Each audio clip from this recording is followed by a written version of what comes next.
Alhamdulillah wa kafa.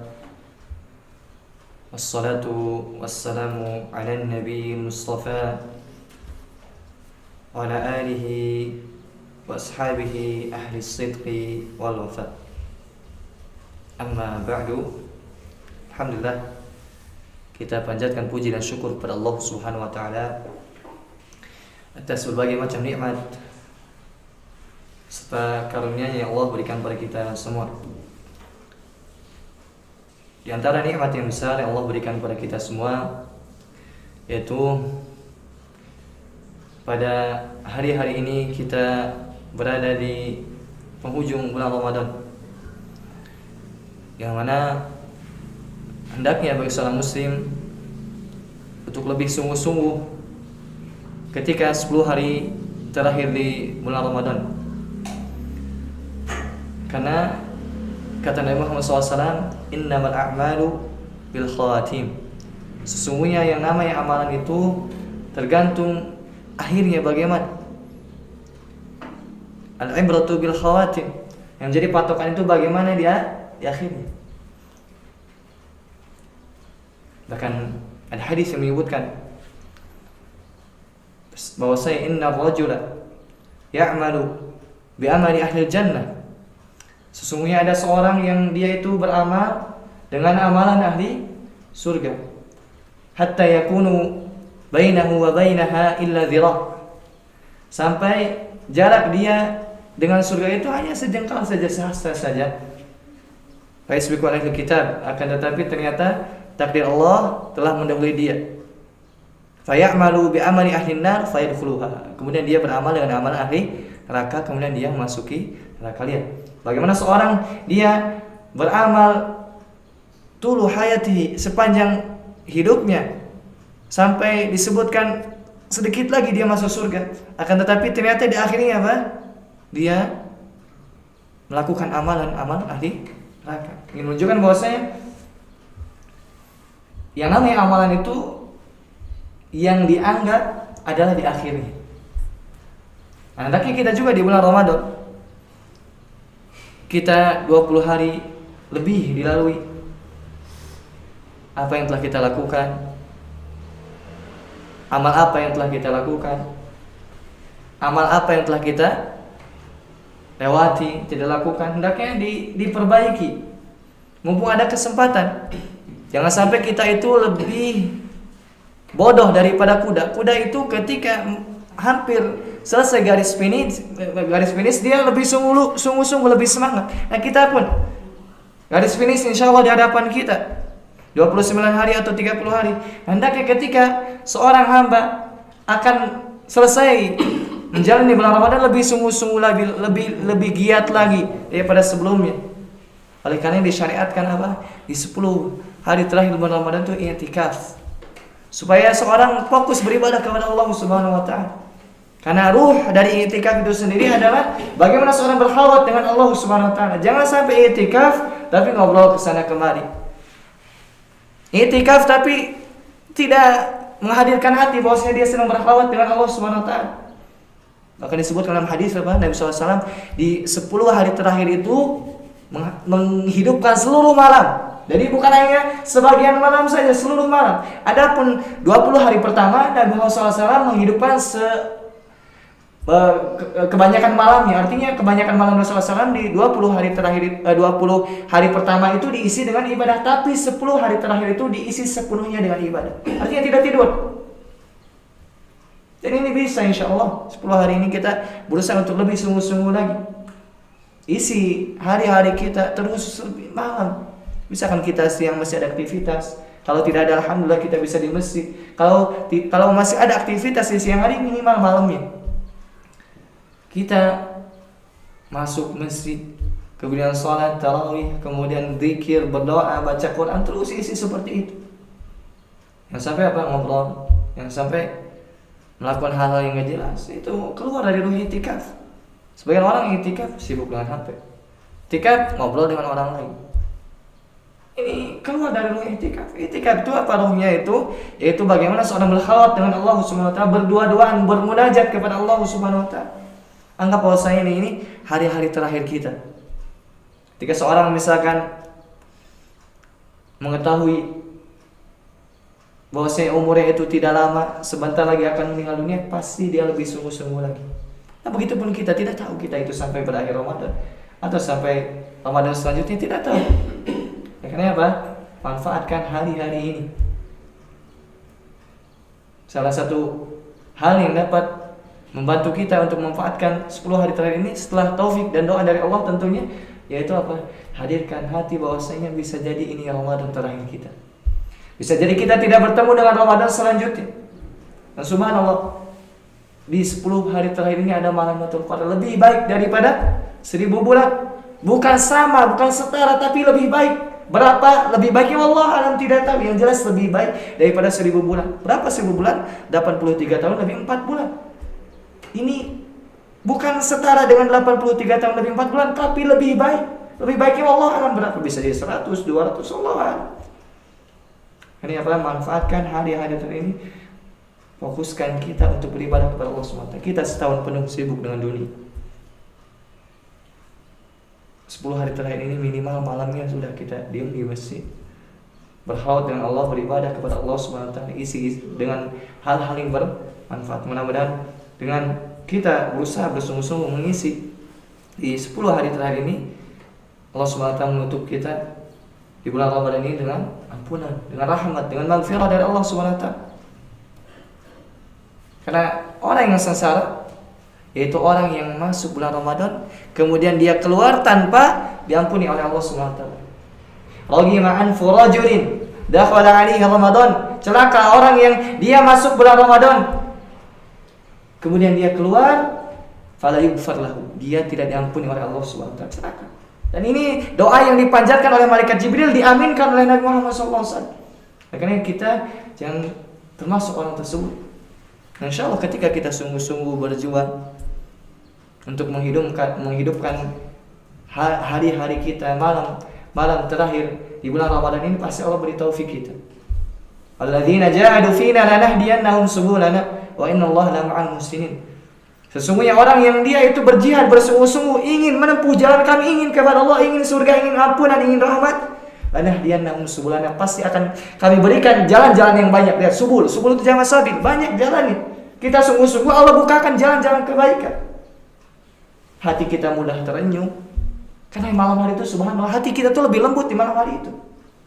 Lebih terenyuh dengan bacaan Al-Quran. Meskipun misalkan kurang paham, tapi apalagi bisa paham bacaan Al-Quran, subhanallah. Hati itu mudah terenyuh dengan Al-Quran ketika memang hati ini hidup. Makanya apa? Renungkan ketika kita baca Al-Quran, zikir, direnungkan. Kalau kita tidak bersungguh-sungguh di 10 hari terakhir ini, lalu kapan lagi? Karena insya Allah ketika kita sungguh-sungguh dan diterima oleh Allah amalan kita di bulan Syawal lebih baik daripada sebelumnya. Karena Allah itu Asy-Syakur, Maha membalas sesuatu yang sedikit.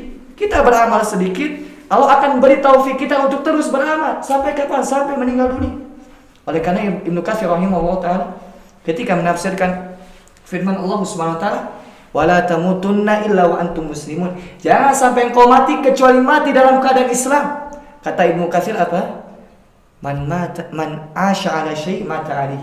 Barang siapa yang dia hidup dalam pola tertentu, maka dia akan mati dalam pola tersebut. Seorang hidupnya taat kepada Allah, maka kemungkinan besar mati dalam keadaan taat. Dan sebaliknya, ketika seorang hidupnya diisi dengan maksiat, maka kemungkinan besar matinya dalam keadaan bermaksiat. Al-khawatim mirathus sawabiq, kata para ulama. Yang namanya penghujung itu warisan dari yang telah lalu. Yang lalu-lalu itu nanti mewariskan ya terakhir. Jika kita ingin akhir yang baik, maka hendaknya sawabiq kita sebelum-sebelumnya kita isi dengan kebaikan. Kita misalkan, Allah alam bisa jadi kita meninggal dunia malam ini atau malam selanjutnya.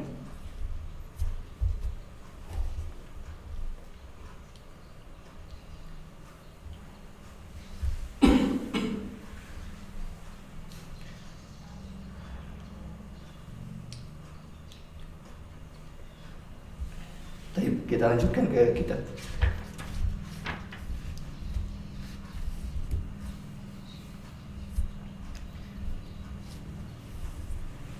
Tapi insyaallah pada sore ini kita akan masuk ke kitab, yaitu masih terkait dosa-dosa besar. Nah, insya Allah kita akan bahas lebih rinci. Baik, kita langsung saja masuk dalam kitab. Berkata penulis untuk masyarah hafizallahu ta'ala, setelah pekan kemarin kita berusaha membahas kaidah sesuatu itu dikatakan dosa besar seperti apa saja, seperti amalan yang dilaknat, amalan yang Nabi SAW melepas diri darinya, amalan yang ada hadnya, amalan yang diancam dengan api neraka, amalan yang diancam dengan tidak masuk surga. Ini termasuk indikasi bahwasanya amalan tersebut dosa besar. Nah, setelah menyebutkan kaidah tersebut, pensyarah hafizallahu ta'ala mulai menjelaskan apa yang ditulis oleh Syekh bin Baz rahimahullah ta'ala, yaitu dengan perkataan beliau, wa akhtarul kaba'ir wa ashadduha dararan asyirku billah, bahwasanya dosa yang paling besar, yang paling buruk efeknya, yaitu berbuat syirik kepada Allah Subhanahu wa taala. Wa lihadza qaddamahu alaihi salatu wassalam. Oleh karenanya di hadis tentang dosa-dosa besar, Nabi SAW bersabda, ala unabbiukum bi akbaril kabair. Maukah aku sampaikan kepada kalian dosa yang paling besar? Nabi SAW pertama kali menyebutkan al-isyraku billah, berbuat syirik kepada Allah. Ini menunjukkan bahwasanya dosa yang paling besar adalah berbuat syirik kepada Allah Subhanahu wa ta'ala. Oleh karenanya Syekh bin Baz rahimahullah ta'ala mengikuti apa yang dicontohkan oleh Nabi SAW. Nabi SAW ketika menyebutkan dosa besar memulai dengan syirik. Begitu pun Syekh bin Baz rahimahullah ta'ala ketika memperingati pembacanya, beliau memulai terkait dosa-dosa besar itu, yaitu tentang asyirku billah, berbuat syirik kepada Allah Subhanahu wa ta'ala.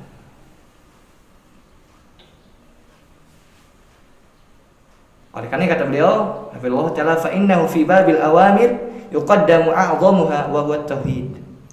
Sebelumnya Syekh bin Baz rahimahullah ta'ala ketika menyebutkan tentang perintah-perintah, beliau yang pertama kali dibawakan tentang tauhid. Ya, tauhid adalah a'dhamu awamir, yaitu perintah yang paling besar adalah tauhid. Sebaliknya, larangan yang paling ditekankan adalah tentang kesyirikan. Karena dua hal ini mestinya seorang muslim tidak bodoh. Tentang tauhid jangan sampai seorang muslim itu bodoh. Karena tidaklah manusia diciptakan kecuali untuk bertauhid kepada Allah Subhanahu wa ta'ala, untuk beribadah kepadanya. Ama khalaqtul jinna wal insa illa liya'budun. Tidaklah aku ciptakan jin dan manusia kecuali untuk beribadah kepada Allah Subhanahu wa ta'ala. Jadi jangan bosan kajian tauhid itu. Kita ulangi. Bahkan apapun yang kita bahas kaitkan dengan tauhid, kaitkan dengan akidah, kaitkan dengan manhaj, bisa. Kita belajar akhlak, alhamdulillah bisa dikaitkan. Karena tidak mungkin dipisahkan antara ilmu syar'i, akhlak ilmu syar'i. Ada pembahasan di dalam. Begitupun tauhid, begitupun akidah bisa kita masukkan di dalam. Karena ya, ketika kita merenung adanya langit, adanya bumi, dan apa-apa yang ada di keduanya itu apa? Sebagai sarana untuk mewujudkan tauhid. Karena Allah menciptakan langit dan bumi, dan apa-apa yang ada di antara langit dan bumi adalah untuk kita manfaatkan. Supaya apa? Apakah kita poya-poya dengan apa-apa yang Allah berikan? Tidak. Justru apa? Kita gunakan apa yang Allah berikan untuk kita, untuk bertauhid, untuk beribadah kepada Allah Subhanahu wa ta'ala. Alladzi khalaqa lakum ma fil ardi jami'a. Dialah Allah yang telah menciptakan apa-apa yang ada di bumi untuk kalian manfaatkan. Begitupun adanya surga, adanya neraka. Ada karena tauhid. Surga adalah sebagai balasan bagi orang-orang yang bertauhid. Neraka adalah balasan bagi orang-orang yang berbuat syirik. Oleh karena Allah Subhanahu wa ta'ala mengancam bagi mereka para pelaku kesyirikan dengan neraka. Dan hendaknya seorang muslim takut ketika diingatkan tentang neraka. Neraka itu bukan yang sekedar hayalan, bukan yang sekedar supaya manusia tidak maksiat. Hakikatnya neraka itu tidak ada. Enggak, neraka itu ada. Dan sudah ada. Uiddat lil kafirin, telah disediakan bagi orang-orang kafir. Yang namanya telah berarti sudah ada dalam Bahasa Arab ini apa? Fi'il madhi, yang sedang apa? Uiddat, telah disediakan, artinya sudah ada neraka itu.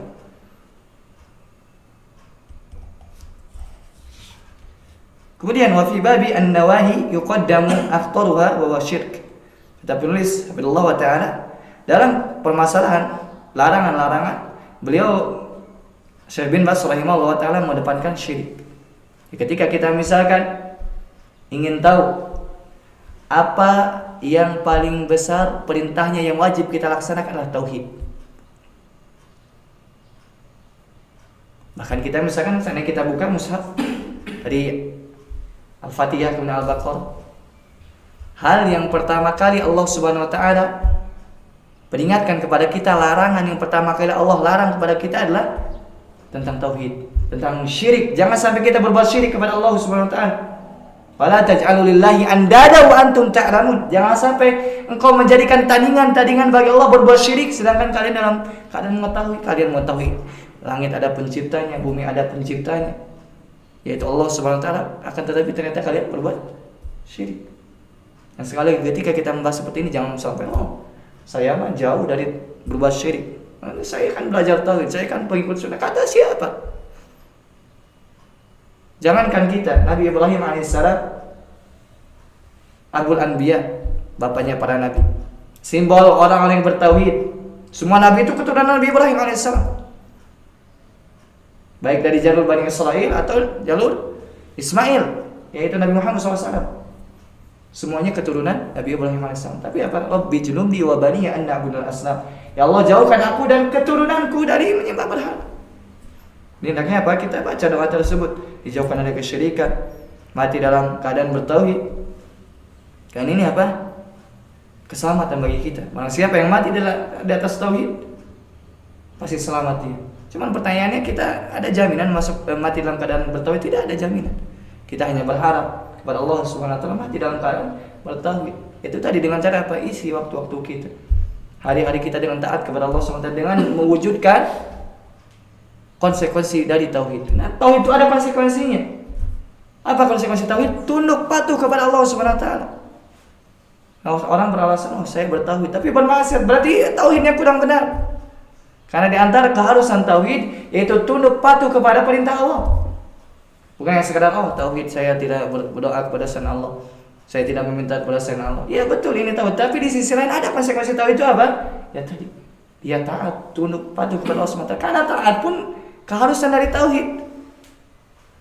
Karena hanya sekedar tahu saja tidak bermanfaat. Iblis tahu Allah Subhanahu wa taala esa, Allah Maha Pencipta. Bahkan Allah yang wajib diibadahi, iblis tahu. Kan tapi apa? Ya tidak bermanfaat, tahunya tidak diamalkan.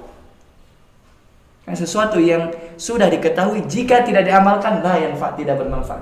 Jadi seperti iblis, kemudian orang-orang Yahudi, tidak bermanfaat ilmu mereka. Ya'rifunahu kama ya'rifuna abna'ahum. Orang-orang Yahudi itu tahu Nabi Muhammad SAW sebagaimana tahu anak-anak mereka. Kita kalau anak-anak kita tuh tahu, bahkan tanda-tandanya tuh sebelah mana, di sini ada tandanya, di sini ada, tahu kita. Orang-orang Yahudi kepada Nabi Muhammad SAW itu apa? Tahu seperti itu, tahu persis detailnya seperti apa, diutusnya di mana. Tapi apa? Tidak bermanfaat disebabkan dia tidak menjalankan konsekuensinya, tidak menjalankan apa yang telah ia ketahui. Kemudian Syarah Allah Ta'ala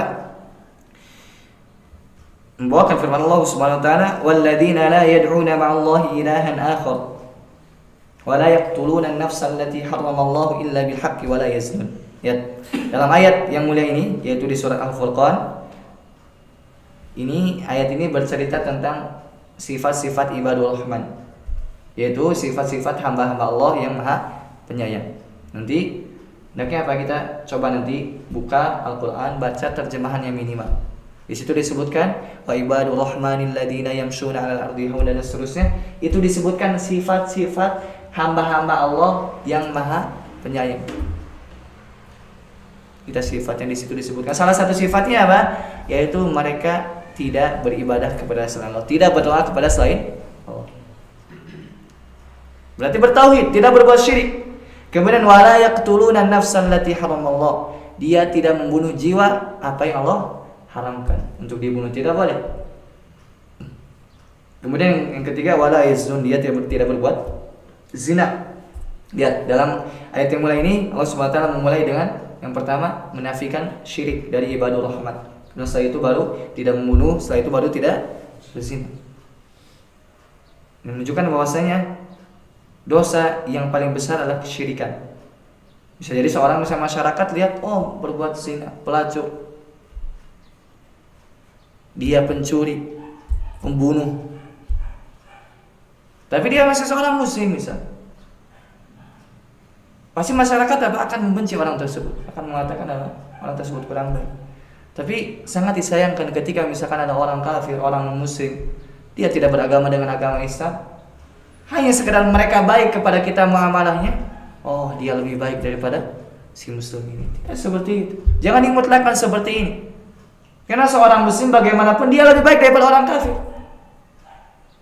Kalau misalkan hanya salah dalam beberapa perkara, ya boleh katakan oh si kafir ini, non muslim ini lebih baik muamalahnya daripada muslim ini, boleh. Tapi untuk dimutlakan ia lebih baik daripada orang muslim, tidak boleh.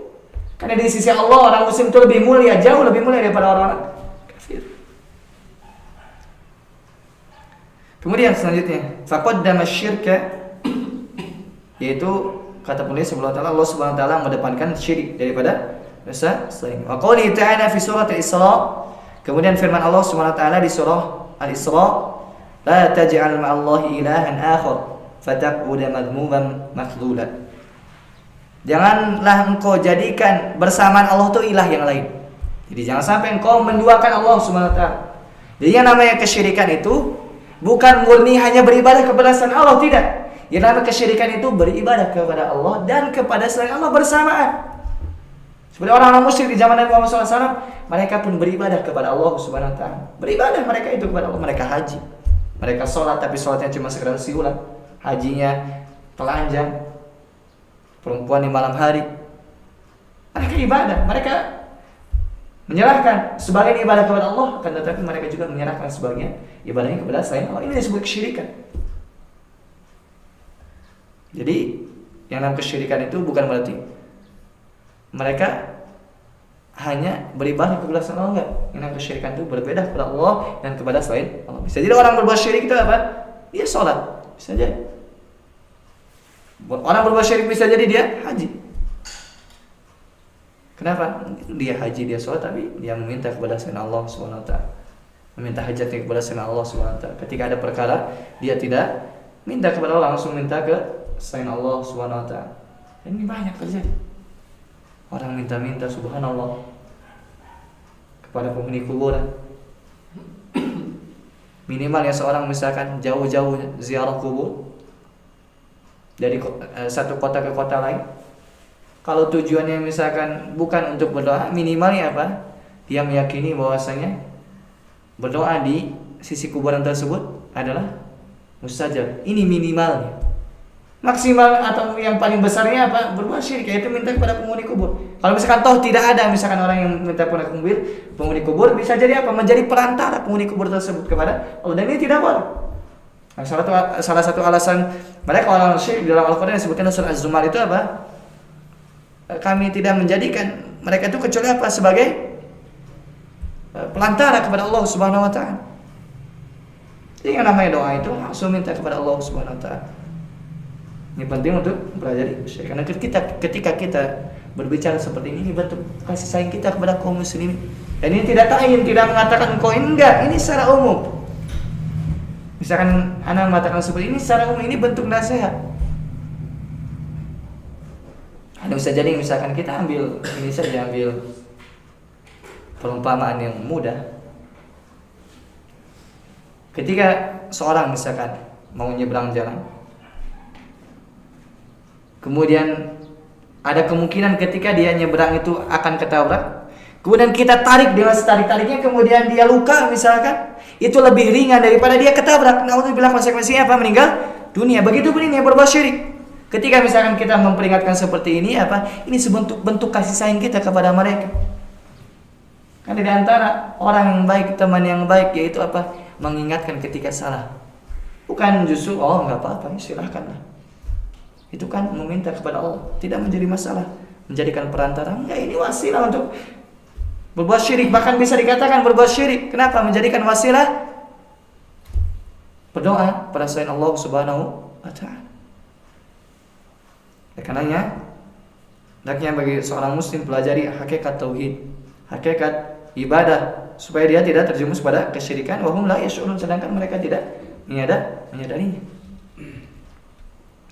Kemudian setelah penulis Allah Ta'ala menyebutkan tentang ayat di surat Al-Isra, beliau berkata, "Tsumma dzakara ba'dahu jumlatan minan nawahi."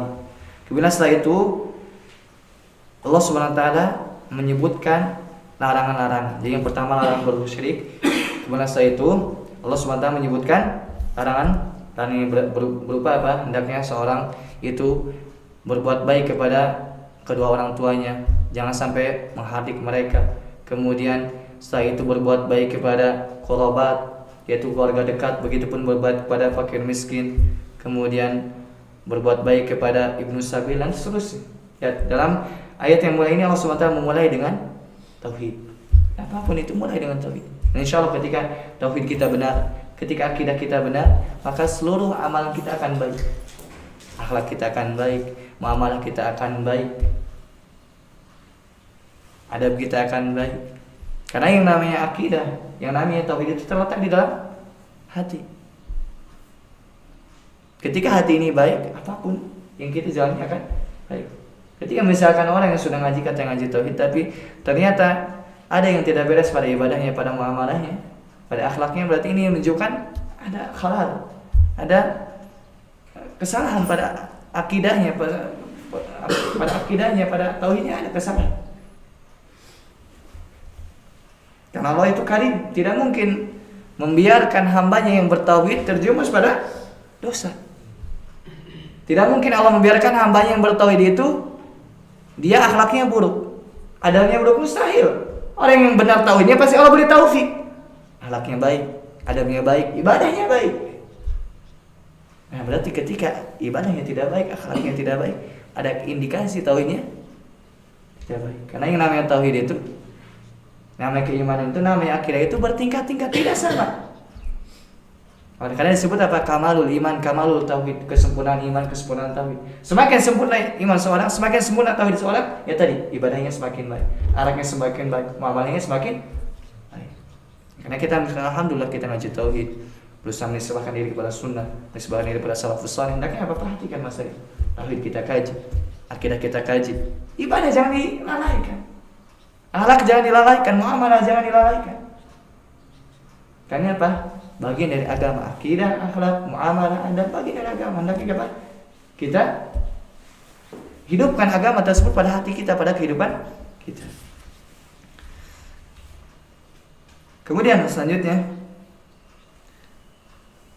kata beliau, hafizallahu ta'ala, fasyirku huwa a'zamul mubiqat. Kesyirikan itu adalah dosa yang paling besar. Wa huwa dzanbul ladzi la yughfaru. Dosa yang tidak diampuni oleh Allah Subhanahu wa taala. Allah itu Al-Karim, Allah itu Ar-Rahim, Allah itu Al-Ghafur, Allah itu Al-Wadud, At-Tawwab. Nama-nama Allah yang berkaitan dengan Allah, sifat Allah Maha Penyayang, Maha Penerima taubat, Maha Pengampun, Maha Penyayang. Tapi ketika berurusan dengan syirik, jika mati dalam keadaan berbuat syirik, Allah tidak mengampuni. Tapi ketika misalnya seorang berbuat syirik, dia bertaubat sebelum dia meninggal dunia, diampuni oleh Allah Subhanahu wa taala. Ya ibn Adam, law balagat dhunubuka anana as-sama'i thumma astaghfartani, ghafartu laka wa la ubali. Wahai anak Adam, wahai manusia, jika engkau berbuat dosa, dosamu begitu banyak sampai anana as-sama', yaitu sampai sejauh mata memandang, banyak sekali, sampai memenuhi bumi. Tsumma astaghfartani, kemudian engkau memohon ampun kepadaku, faghfirullah, aku akan ampuni apapun dosanya, pasti Allah ampuni. Kapan? Ketika belum meninggal dunia, ketika belum sakaratul maut. Karena ketika sakaratul maut apa? Yang namanya pintu taubat tertutup. Kalau Muhammad SAW, Allah Subhanahu wa taala mengampuni dosa malam yughargir, sampai dia itu Gorgor, yani apa istilahnya tuh? Kalau sudah nyawa di kerongkongan tuh sakaratul maut. Kalau sudah sakaratul maut maka tidak diampuni oleh Allah Subhanahu wa taala jika dia bertobat. Kemudian beliau berkata atau membawakan dalil bahwasanya syirik itu tidak diampuni. Kata Allah Subhanahu wa taala, "Innallaha la yaghfiru ay yushraka bih wa yaghfiru ma duna dzalika liman yasha." Allah itu tidak mengampuni dosa syirik dan Allah mengampuni dosa di bawah kesyirikan liman yasha bagi orang yang berbuat bagi Allah yang kehendaki. Jadi yang namanya dosa seluruhnya bisa diampuni tanpa taubat kecuali kesyirikan. Misalkan seorang berzina, alhamdulillah misalkan, atau mencuri, membunuh, ada kesempatan untuk diampuni oleh Allah meskipun tidak bertobat. Itu terserah Allah mau diampuni, itu terserah Allah, mau tidak diampuni itu terserah Allah. Tapi urusannya ketika berbuat syirik maka sudah tidak diampuni. Ini ketika kita menyayangkan syirik, kita sayang kepada kaum muslimin. Sebagian mereka mungkin kita berbaik sangka, mungkin belum tahu. Ketika misalkan belum tahu, ya kita ingatkan seperti jangan berbuat syirik. Di antara berbuat syirik itu menjadikan perantara untuk berdoa kepada selain Allah Subhanahu wa taala. Di antara berbuat syirik langsung minta syafaat kepada Nabi Muhammad SAW, minta di kuburan Nabi Muhammad SAW. Ini bentuk kasih sayang kita kepada mereka. Karena bukanlah orang yang bersifat rahmat, bersifat kasih sayang ketika saudaranya ternyata di penghujung atau di hampir binasa tidak diselamatkan. Ini tidak kasih sayang. Justru ketika kita mempunyai rasa kasih sayang, ketika mau binasa kita selamatkan biiznillah dengan izin Allah Subhanahu wa taala. Kemudian kata beliau juga bahwa azlamu zulmi, yang namanya kesyirikan itu adalah kezaliman yang paling besar. Kezaliman yang paling besar adalah berbuat syirik. Ya bunayya inna syirka la zulmun azim, kata Luqman Al-Hakim berkata kepada anaknya, wahai anakku, bahwasanya kesyirikan itu kezaliman yang paling besar. Wad'u syai', meletakkan sesuatu ghairu makani, pada selain tempatnya, ini zalim. Seorang misalkan hendaknya dia memberikan ibadah itu kepada Allah, dia berikan kepada selain Allah, ini zalim, bahkan zalim yang paling besar. Dan seandainya subhanallah kita perhatikan surah Luqman itu, di antara nasihat yang beliau sampaikan yang pertama kali adalah tentang kesyirikan. Ya bunayya la tusyrik billah, wahai anakku jangan berbuat kesyirikan. Kita pun kepada anak kita seperti itu. Inna syirka la zulmun azim, sesungguhnya kesyirikan itu dosa yang paling besar. Kemudian setelah itu apa? Luqman memberikan nasihat. Ya bunayya innaha in takum mithqala habbatin min khardalin fatakun fis sakhra. Wahai anakku, jika engkau berbuat apapun itu meskipun kecil, maka akan dibalas oleh Allah Subhanahu wa taala. Kemudian ya bunayya aqimis shalah, wahai anakku tegakkan salat. Lihat dalam perintah-perintah yang pertama kali tentang tauhid, tentang larang berbuat syirik. Kemudian setelah itu beliau mensyarah billah taala memberikan ta'rif atau definisi terkait kesyirikan. Kalau misalkan kita pengen tahu apa itu kesyirikan, pahami ta'rif ini, yaitu taswiyatu ghairillahi billah, yaitu menyamakan selain Allah dengan Allah. Subhanallah, Allah yang Qawiyul Aziz, maha kuat, maha perkasa, disamakan dengan makhluk yang dhaif, yang lemah.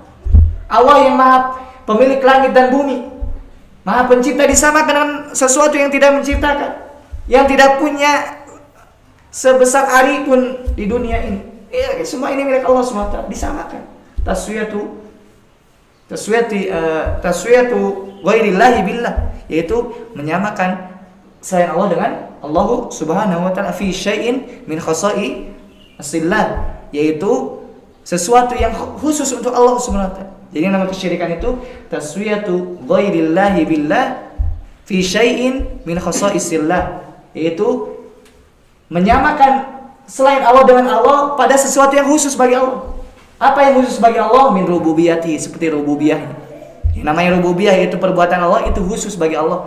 Ketika seorang misalkan meyakini di sana ada orang, ada makhluk yang dia mengatur alam semesta, ini berbuat syirik dalam rububiyah.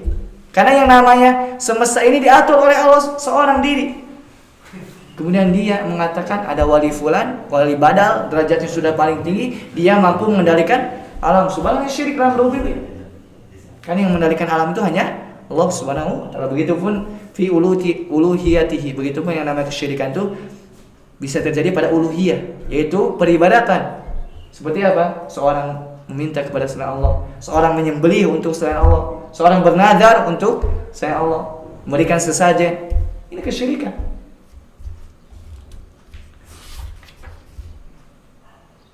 Begitupun yang namanya kesyirikan pun bisa terjadi pada min asma'ihi wa sifatihi, dalam hal asma wa sifat, yaitu menyamakan Allah Subhanahu wa taala dengan makhluknya. Ini sesuatu yang tidak pantas. Allah Maha sempurna disamakan dengan sesuatu yang hina, makhluk yang terbuat dari sesuatu yang hina, yang kembali akan menjadi hina. Di perutnya ada yang hina, disamakan dengan Allah Rabbul Alamin Maha sempurna. Kemudian beliau menyebutkan di antara contoh-contoh ibadah yaitu min du'ain, yaitu berdoa. Karena yang nama doa itu ibadah. Ad-du'a'u huwal ibadah. Yang nama doa itu ibadah. Dan ketika disebutkan ibadah berarti harus diberikan kepada Allah Subhanahu wa taala. Wa qala rabbukum ud'uni astajib lakum. Rabbmu telah berfirman, langsung berdoa kepadaku pasti aku ijabah, langsung kata Allah Subhanahu wa taala. Tidak mengatakan berdoalah kepada perantara-perantaraku orang-orang soleh, wali fulan. Enggak, langsung minta kepada Allah Subhanahu wa taala. Wa idza sa'alaka ibadi anni fa inni qarib. Wahai Nabi Muhammad sallallahu alaihi wasallam, jika hamba-hambaku bertanya tentang aku, katakan fa inni qarib, aku ini dekat kata Allah Subhanahu wa taala. Apa bentuk dekatnya? Ujibu da'wata da'i idza da'an. Aku mengijabah doa apabila orang berdoa kepadaku. Ini di antara dalil bahwasanya yang namanya doa itu ibadah. Hendaknya diberikan hanya kepada Allah. Jangan sampai beralasan, Ustaz, kan yang namanya raja itu ketika kita ingin sampai kepadanya mesti melalui perantara orang-orang terdekatnya. Misalkan presiden, kita tidak mungkin bisa sampai ke presiden kecuali melalui perantara yang paling dekat, seperti menterinya, ajudannya atau keluarganya. Baru kita bisa sampai ke presiden. Kenapa? Karena kita tidak mungkin langsung ke presiden. Subhanallah, Allah dikiaskan dengan pemimpin di dunia ini. Allah Subhanahu wa taala Sami, Maha mendengar, Qarib, Maha dekat. Langsung minta kepada Allah Subhanahu wa taala. Jangan sampai dikiaskan Allah dengan makhluk. Dikiaskan karena misalkan kita itu banyak dosanya. Ini talbis iblis, talbis syaitan. Mengatakan kamu itu banyak dosanya. Jika kamu berdoa itu, kemungkinan tidak diijabah. Berbeda dengan orang-orang soleh yang sudah meninggal dunia itu, mereka sudah dekat dengan Allah Subhanahu wa taala. Mereka itu dekat kedudukan dengan Allah Subhanahu wa taala, wali fulan. Minta kepada mereka supaya disampaikan kepada Allah, enggak boleh. Langsung minta kepada Allah Subhanahu wa taala. Kemudian kata beliau sallallahu taala au dzabhin, begitupun menyembelih. Ini namanya menyembelih itu ibadah. Ketika disebut ibadah berarti wajib diberikan hanya kepada Allah Subhanahu wa taala. Contoh misalkan sedekah laut atau sedekah gunung, apapun namanya itu hakikatnya menyembelih kepada selain Allah Subhanahu wa taala, apapun namanya. Karena yang namanya patokan itu apa? Bukan hanya sekedar penamaan, tapi lihat hakikatnya. Al-ibratu bil haqa'iq wal ma'ani la bi alfaz wal mabani. Yang namanya patokan itu hakikatnya, maknanya lihat seperti apa, bukan hanya sekedar lafaz. Contoh misalkan riba, disebut bunga ya riba saja, meskipun disebut bunga ya riba. Nah begitu pun itu. Misalkan tadi sedekah laut, sedekah gunung, ini katakan apa? Kesyirikan. Kenapa? Dia itu memberikan salah satu jenis ibadah kepada selain Allah Subhanahu wa taala. Dalilnya apa? Kita hafal semua. Inna a'tainakal kautsar fasholli li rabbika wanhar. Fasholli salatlah li rabbika, untuk Rabbmu, wanhar, begitu pun menyembelih untuk Rabb. Begitu pun inna sholati wa nusuki, sesungguhnya salat, sembelihanku, wa mahyaya wa mamati, hidup dan matiku, lillahi rabbil alamin, untuk Allah Subhanahu wa taala. Sekali lagi ketika kita berbicara seperti ini bentuk kasih sayang kita kepada orang-orang yang masih melakukan seperti ini, apalagi kaum muslimin yang belum tahu. Bukan berarti kita misalkan dalam artian pengen merendahkan, enggak. Ini bentuk kasih sayang kita kepada kalian semua orang yang masih bisa atau masih melakukan hal ini. Karena ini berkaitannya apa? Tentang akidah. Tidak boleh seorang bertolerir dalam masalah akidah itu. Karena tadi masalah akidah itu apa? Sesuatu yang patah, yang sudah dari sana yang seperti itu.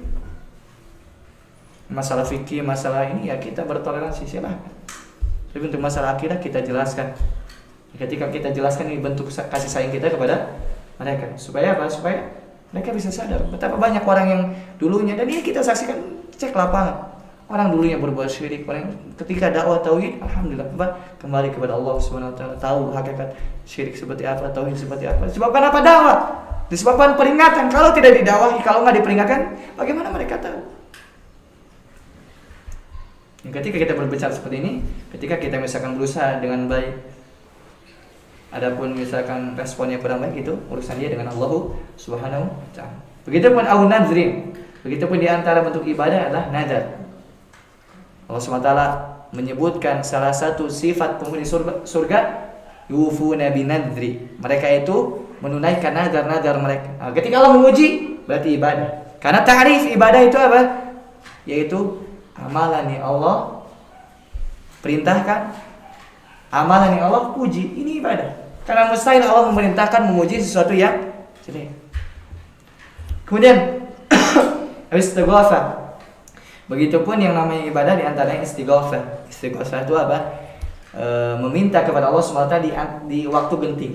Idz tastaghitsuna rabbakum fastajaba lakum. Ingat wahai Nabi Muhammad SAW, ketika engkau istighatsah meminta kepada Allah dalam keadaan genting, fastajaba. Allah mengijabah doa engkau. Allah mengijabah apa yang engkau minta, yaitu ketika Nabi SAW di perang Badar. Perang Badar kondisinya genting, 300 tahun 1000, kemudian peperangan pertama. Jika misalkan yang di perang Badar itu mati, maka tidak ada yang disembah, atau tidak, Allah SWT tidak sembah di permukaan bumi ini, sebagaimana disebutkan dalam riwayat. Rasulullah SAW apa? Semalam suntuk, yang lain tidur, Nabi SAW berdoa kepada Allah SWT. Ini diabadikan dalam Al-Quran. Idz tastaghitsuna rabbakum fastajaba lakum. Kemudian, au ghairi dzalika min anwa'il ibadah, atau selainnya dari jenis-jenis ibadah. Kemudian qala Allah Ta'ala, qul inna salati wa nusuki wa mahyaya wa mamati lillahi rabbil alamin la syarika lahu wa bidzalika umirtu wa ana awwalul muslimin. Allahu a'lam. Kita cukupkan kajian pada sore hari ini. Allahu a'lam. Subhanakallahumma wa bihamdika asyhadu an la ilaha illa anta astaghfiruka wa atubu ilaik. Assalamualaikum warahmatullahi wabarakatuh. Waalaikumsalam.